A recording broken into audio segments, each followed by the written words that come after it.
Just wanted to follow up on questions that were raised with regard to the Office of Protective Services. So the York Area Agency on Aging has expressed concern that protective services numbers continue to grow as our senior population grows. And in York County, we have a very large and growing senior population, as does the Commonwealth of Pennsylvania. So in your prior testimony, you indicated that there would be approximately $4.9 million that's going to be put into what we affectionately call OPSA. And so am I to understand that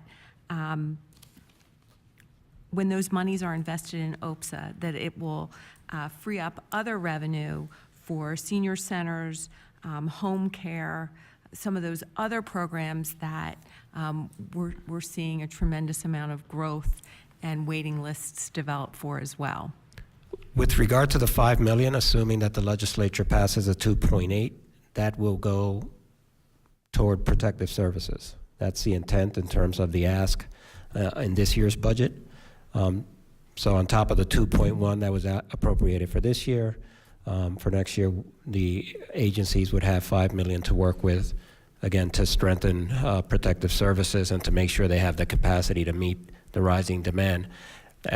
As you saw during the investigation of the Office of State Inspector General's report, the report of needs increased 42%, and the amount of reports that were substantiated rose 32%, and we continue to see that trend increasing.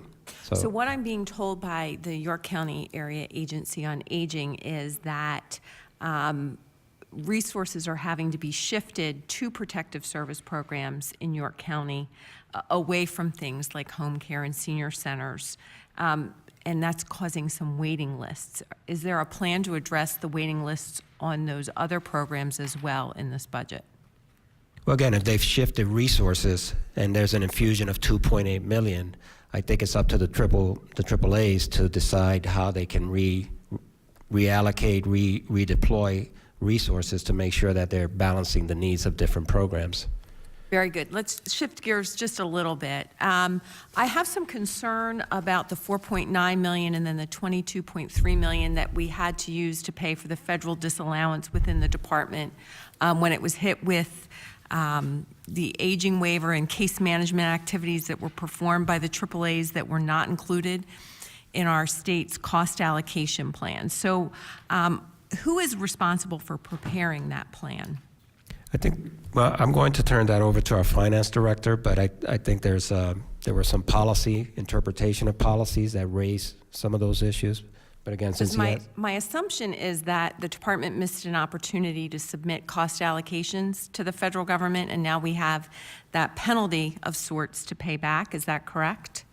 Well, again, if you would allow our finance director to respond, we can help address the question. Thank you. Thank you. I think your question is relating to an an audit finding that actually happened in 2008, 2009. Correct. Yes. So yes, there was things that had happened back then. We did go through the court system to appeal all those cases because we felt what we did was correct, and unfortunately the feds did make some changes in how they reviewed those cases, where usually you get a corrective action plan you can put into place, where they strictly went right to a disallowance on that case. So we fought that to go through. Unfortunately, we did end up losing.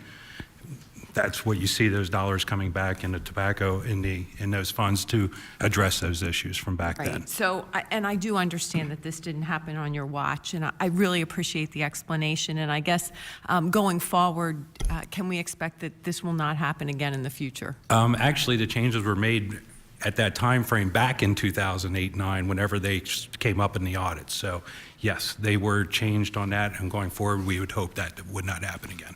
And we've not seen anything since. Very good.